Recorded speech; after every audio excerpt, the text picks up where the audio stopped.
செல்வா, பார்க்கவும் நடக்கவும் சத்தியற்ற எங்களுக்கு எல்லாமாக இருந்து உற்று தொண்டு செய்யும் உனக்கு எல்லா நலன்களும் உண்டாகட்டும்.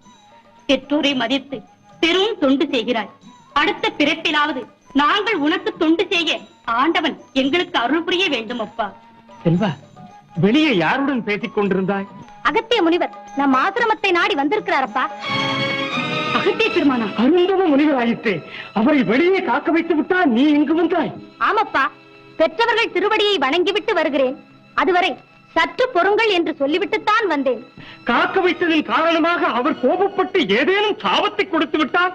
புறப்படுங்கள். நடந்த தவறுக்கு நாமாவது அவரோட மன்னிப்பு கேட்கலாம்.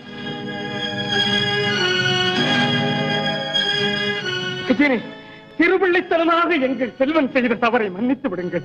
தங்களை வெளியே காக்க வைத்துவிட்டு எங்களை பெரிதாக நினைத்த பிழையை நீங்கள் பெருமனது வைத்து பொறுத்தருளுங்கள்.